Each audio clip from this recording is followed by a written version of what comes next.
Biden says, that's what he said. Biden said, it's okay. We're going to watch, and if Israel goes past a red line, we'll cut military aid. Well, I don't know if you saw the theme for the March on Washington, but it was the people saying, Biden, guess what? We are your red line, and it is time to stop. So this was such a good day to come together. And I want to talk a bit about this theme that we had today. So as we see right here, fight for health, housing, education, reject militarization. That's a pretty solid theme, right? Those two things go together pretty closely. So let's think about it. What does militarism do? It kills people. It maims people. It leaves people wounded for life. It leaves families destroyed for life. But it also robs us of the things we need. There's money going to drop bombs in Gaza, to arm paramilitaries in the Philippines, to have surveillance drones flown over Somalia. All of this is going to the war machine, while meanwhile the rent is way too damn high in this city. If we're going to actually fight back against militarism, we have to link up with all the people who are at the forefront of militarism, like we heard from this morning. And we have to see how this impacts us right here at home. Even if it seems like this is so far away, it never is. This is always connected. That's the kind of connections we're always trying to make in the Resist US-led war movement. When we say US-led war, yeah, we're talking about invasion. Yes, we're talking about occupation. But sanctions are also war. Food blockades are also war. Having to choose if you're going to go to school this term or pay rent, that's war on the people. So what are we getting out of this? It means that the only way that we're actually going to fight back against militarism, the only way that we are going to end the root causes of militarization is if we can actually get the things we need in life. We get health, we get housing, we get education. If people don't need to fight over these things, then we're not going to have war anymore. But something I really heard today, over and over and over again, it's that the war makers, the imperialists, they're always trying to keep us divided. If we don't have enough money for rent, if it's between myself or my neighbor about who gets the job at the factory nearby, and I don't get it, they're going to want me to think that it's my neighbor's fault. They're going to want us to look at each other and say that we are the reason that we keep fighting. That goes right here in our community when they blame houseless folks for there being violence downtown.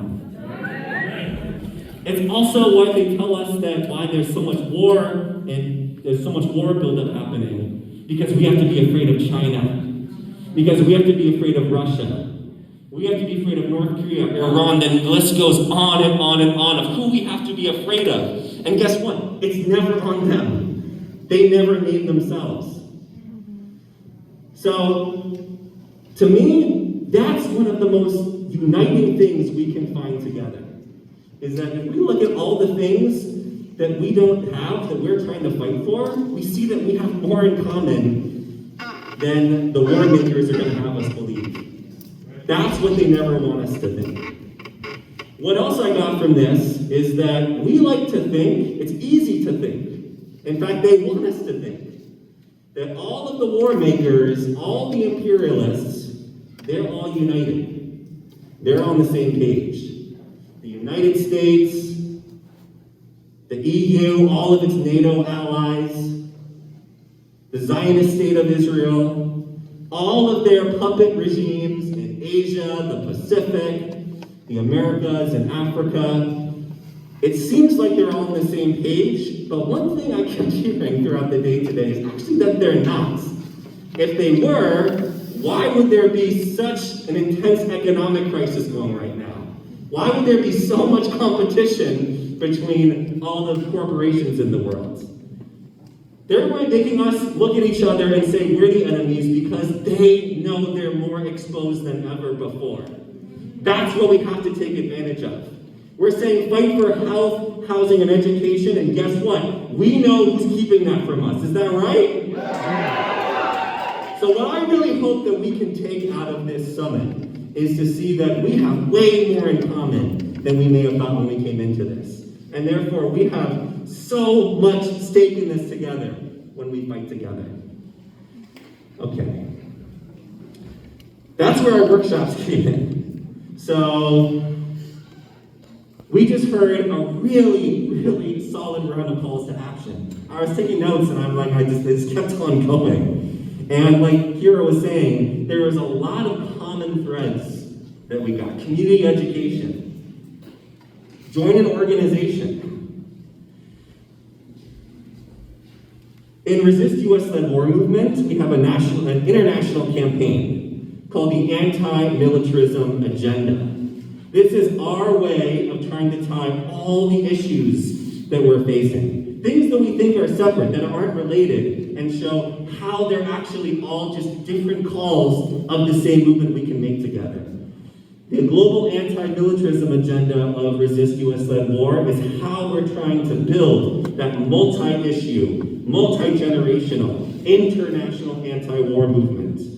What I hope happens moving forward is that all of these calls that we got from the workshop report back, that is the start of Portland's anti-militarism agenda. That's what we're going to do when we take the streets out here. We're going to fight together for the things that we all can use together. We're going to fight for the things that the war makers are trying to keep from us. Are we ready to do that? Yeah! Okay.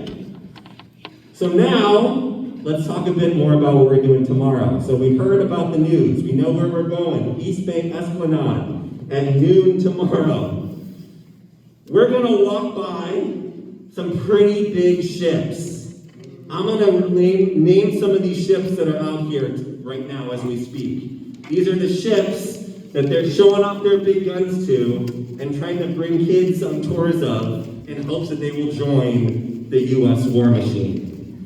What we have out there is the U.S. Coast Guard ship John McCormick, the USS Montgomery, U.S. Coast Guard Bluebell. Now let's go up to Canada, because we got two Canadian visitors here. Canadian Coast Guard Edmonton, Canadian Coast Guard Yellowknife. Do you know what these ships have been involved in? We've looked it up. These ships have been involved in operations in the Caribbean against so-called drug smugglers, and they have arrested and killed poor fisher folk year after year after year in these operations. You can Google these ships' names, and you'll find it there. These ships fired Tomahawk missiles at Iraq in 2003 when the U.S. invaded. These are the ships that kids are taking tours of right now here in Portland. They want us to think that this is just a cool game. But these ships have been involved in invasions. They've killed families. They've torn communities apart. And we're just supposed to walk by and think this is just like another video game. Are we going to let that happen in this city? No! So my hope is that as we take to the streets and take to the water tomorrow, we're really going to put a spotlight on what should have had a spotlight on it years ago in here. Fleet Week is just another war game that is meant to have us support the U.S. military as it unleashes its war machine around the world. It's time for this to not be normal.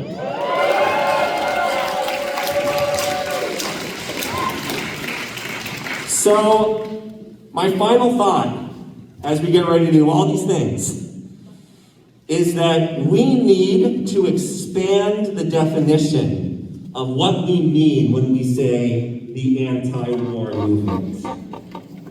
I know if you're like me, you hear that term, oh, it's the anti-war movement. You get these images that immediately pop in your mind. A lot of them are positive. Sometimes they're not. What we need to do is we have to understand what it is we're really up against. Again, that's what our theme was here. We have to understand what it is we're fighting for. And then we'll realize that all of these labels we put on ourselves, like I'm an anti-war organizer, I'm an anti-imperialist organizer, I'm a social justice organizer, I'm a human rights organizer. If we get stuck in these labels, that's how we'll start dividing each other up. If we have only one image of what it means to fight against the war machine, if it's just one image of what it means to fight for social change, to fight against imperialism, we will not build that united front. It is time to start listening to each other more than we've been used to. If you haven't spoken up a lot, you're like, it's time to start speaking up more than you've been used to. What I'm saying is it's time to get outside of our comfort zone. Because if you're not outside of your comfort zone in the situation the world is in right now, after everything that we heard about today, then we need to do some more waking up. It is time to make the war makers get out of their comfort zone. It is time to get them to fear us for the anti-war movement we can really be. Are you ready to do that? Are you ready to do that? All right. Then my final thoughts is that we have to be ready, again, getting out of our comfort zone. We have to embrace the kind of hardship that comes with. We're getting close to World War III. I feel it almost every single day I look out there. The Israeli genocide against Palestine is a sign of that. The proxy war in Ukraine is a sign of that. The militarization in the Philippines, in Malaysia, in Thailand, in Indonesia, throughout the Pacific is a sign of that. The massive war games on Hawaii, RIMPAC, are a sign of that. We have to face it with courage. We have to face it together. We have to face it like we are not afraid to lose, because we cannot be afraid. And I'm reminded of Brandon, what he said this morning. When Brandon walked us through his whole experience, the organization that he joined in the Cordillera, we heard about what happened to the leaders of that organization throughout the years. And when the mantle came to him and the question, will you take up this role? We have no one else. He knew what that risk meant. We all have to fight like Brandon Lee. We all have to fight like the Filipino people, like the Palestinian people, like the Hawaiian people, like the people of Kashmir, like the people of the African continent, like the people all around the world. This is our inspiration. We can be our own inspiration. If we are ready to fight for health, housing, and education, we can reject militarization, and we can be the anti-war movement that is undivided, which is the biggest fear of the war makers. Are we ready for that? Are we ready for that? And thank you for attending the first ever Portland People's Summit against U.S.-led war. Let's keep this happening from now until victory. All power to all the people, and long live international solidarity.